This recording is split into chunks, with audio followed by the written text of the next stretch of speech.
Hello everyone. Thank you. Thank you so much. Well,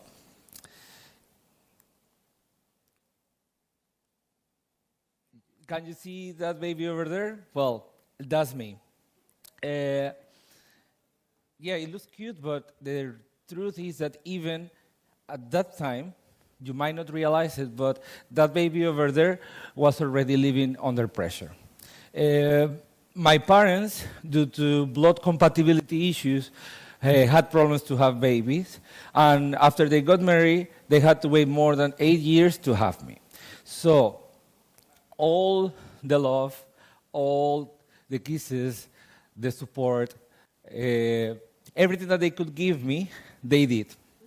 And also, that was a responsibility that became a pressure, because I always felt that I always had to be the best son for them. Even if I had to behave like an angel, if I had to sit properly, if I had to speak only when an adult was asking me to speak, and even if I had to wear the clothes that I never liked, but I couldn't say no to my parents. My parents, as they loved me so much, they were always afraid that something might happen to me. So they were very overprotective, to the point that I could never leave my house to play with the other kids around the neighborhood. So they filled me up with toys in my house, but actually I wanted to be outside playing with those kids. The problem was that I couldn't do it. So I found a way to do so. In the front of my house, there was a big tree, and I used to climb that tree to see the kids playing outside on the street. They were, of course, calling me, please come here, play with us, let's have fun, but the truth is that I couldn't leave my house. So at one point, the full neighborhood was calling me the kid from the tree, like if I was coming from the Amazon forest or something like that. But they didn't realize that actually I was getting hurt by it, because I didn't want to be the kid from the tree. I wanted to be the kid on the ground, playing with them, laughing, running. Anyways, as I was the only child at that time, I could have everything that I wanted because I was very spoiled. So I had a lot of toys. I wasn't very interested in balls and cars and action figures. I was more interested in Legos, puzzles, English self-studying books, even calligraphy notebooks. But the best gift that I had when I was a child was my first Nintendo at the age of 2. So yes, I was really spoiled. A kid with 2 years old in the 1988 with the first Nintendo was a crazy thing to have. But if you ask me now, I would like to change all those gifts, all those toys. Well, maybe the Nintendo, I can keep it because I really like it. But I could change all of them just to have the chance to play at least once with those kids out of my house. Well, anyways, life at one point you start to move on and you have to go out of your house. So school starts.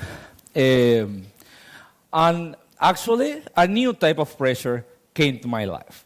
Now is the academic pressure. My parents had a meeting with my teachers because they saw something different on me.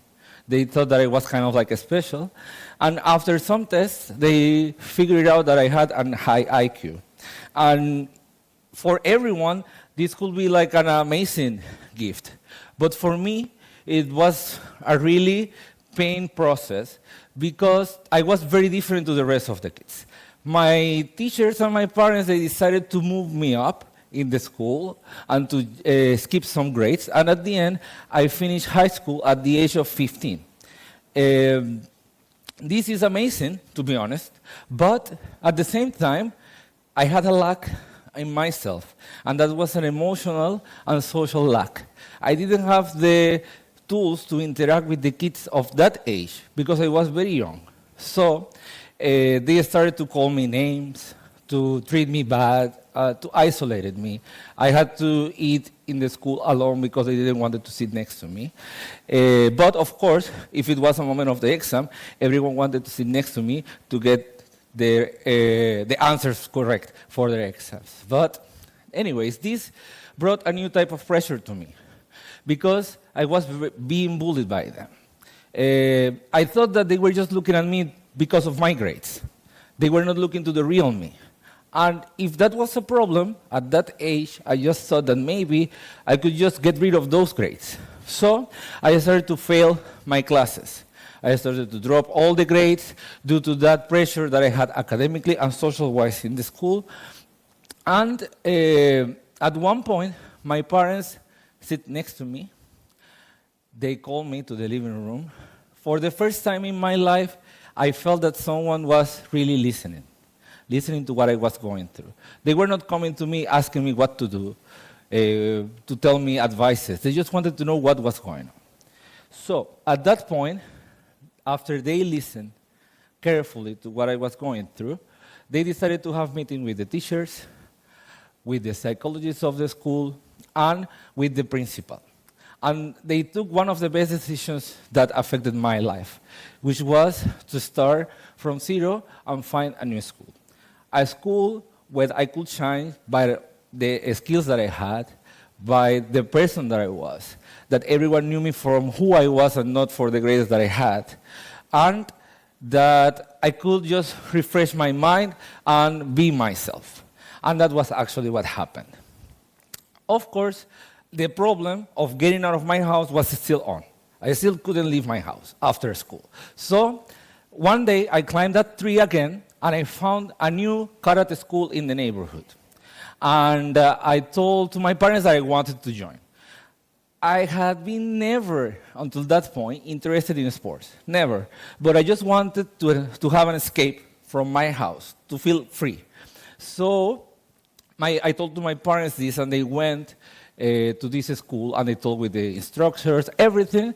Anyways, they decided to sign me up. I was very happy. For the first time, I was out of my house, not being at the school. I could interact with the kids that were also my age, so I felt free. I was, for the first time, all dirty. My feet were black. My hands were sweaty. I was very smelly. And I was very bad in karate. You cannot imagine. And that felt so good, because no one was looking at me for my results, but more for my efforts and for the inspiration that I had in myself to keep going every day to karate, even though I couldn't do it good.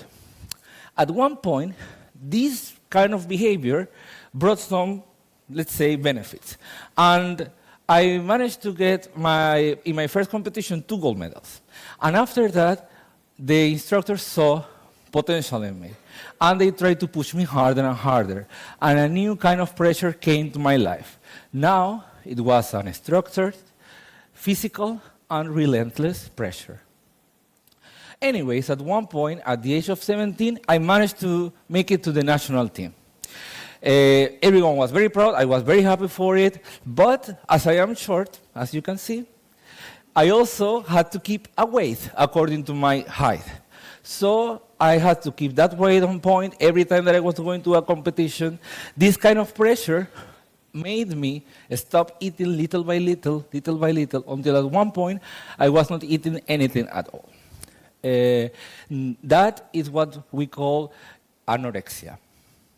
And I didn't realize that I was going through this, because we were so into it. I was so pressured, like I had to go to training, I have to go to the university, because I was studying at that time 2 degrees already. And all this time, I was just skipping dinner, skipping breakfast, skipping lunch, everything. But thank God, there were people around me. Those people were my friends from karate, the ones that I met when I was 8 years old. They became my family, like my brothers and sisters. And they saw that I was struggling, something that I was not even seeing on myself. They decided to talk with me, they talked with my parents, and they helped me to find the right help. At that point, I understood something. You don't have to deal with pressure alone, because there will be always someone next to you that loves you and cares about you and will help you to move forward. You know what they say about putting your head on the shoulder of someone? Well, they were my shoulders, and they support me a lot. I really thank them for what they did. Anyways, I graduated also after I surpassed this situation at the university, and then I studied my master's, and after I finished my master, I got a scholarship to study in Istanbul my PhD. And I just packed everything in that luggage, and I just came to Istanbul full of hopes and dreams. I didn't know too much what Turkey was, but I read something about it. But when I get here, everything was magical. You know, Istanbul is amazing. You can see ancient buildings, but at the same time, modern buildings next to it. Also, you can hear the sound of the mosque. Meanwhile, there is traffic going on, and you can see this sky full of colors. It's amazing. It has its magic, okay?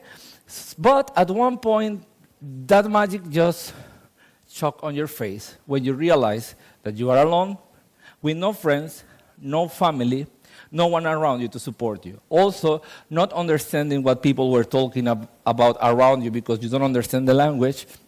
And to add up to this, the pressure of getting a C1 certificate level in less than 8 months, or I will have to go back to my country. And going back to my country wasn't a solution for me because my country was going through an economical crisis at that time. So I just again took that pressure up, hold myself, and I worked very hard. You cannot imagine. I was reading Turkish books in the bus going to the school. I was listening to the radio even though I didn't understand anything. I was recording myself talking Turkish and then listening to me. I was laughing, and people around me were laughing because it was nothing like people were really talking. But anyways, I try the hardest of myself to get this. This taught me to be humble, to be resilient. Because so far, academically wise, I didn't have any struggle until here. This struggle just pushed me harder, because at the end, that's what pressure does. It pushes you to do more and to be the best version of yourself. So at one point, I got my C1 certificate. Thank God, I'm here because of that. And after that, I started my PhD. Meanwhile, I was doing all these things. My country was going into this economical crisis that I told you before, and my family was also struggling with it. They lost all their businesses they had. So I was the one outside, and I was the one that had to support them economically. So at one point, I got an opportunity to start working here in the school at Eyüboğlu. Before in Venezuela, I taught at the university, but I never thought about going to high school. I mean, for me, kids were like so different. I didn't have that energy.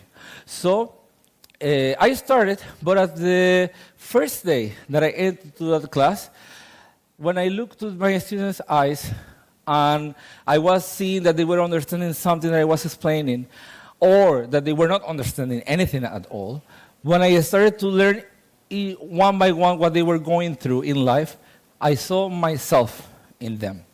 All that pressure that I lived, I can see them in each one of my students.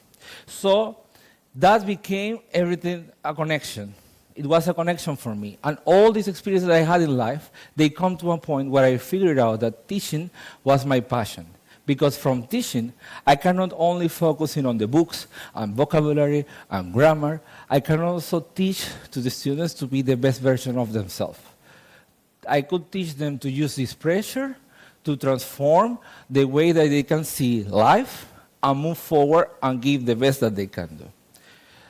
Also, this put a pressure on me again because I wasn't ready to be a teacher. So I decided to go to the university again and study my 2 masters in teaching and Spanish teaching as a foreign language as well, because all my students, all of you, you deserve the best from me. I want to be the best version of myself for you, because this part of your life is very important. I don't focus, as I said before, only on the academical part. I focus on teaching you that pressure, the right amount of pressure, and the positive pressure can bring the best version of yourself. I always tell to my students, do your best, try hard. If you fail, there is not a problem. You will always have another opportunity. But never have the feeling that you could do it better. Always feel that you did your best.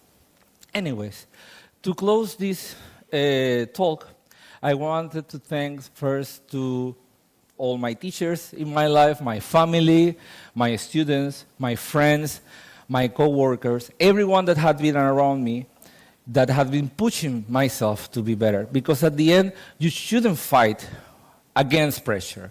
You should use this pressure to transform yourself, to shine you up, to become that diamond that you can be. Because, and also, I wanted to say also that you don't have to deal with pressure alone. There will be always next to you someone that will care about you, that will love you, that will help you, or if that person cannot help you, it will help you to get the right help that you need at that moment. Because at the end, pressure is real, but so is love. And when you combine pressure with love, that's when you truly shine. Thank you.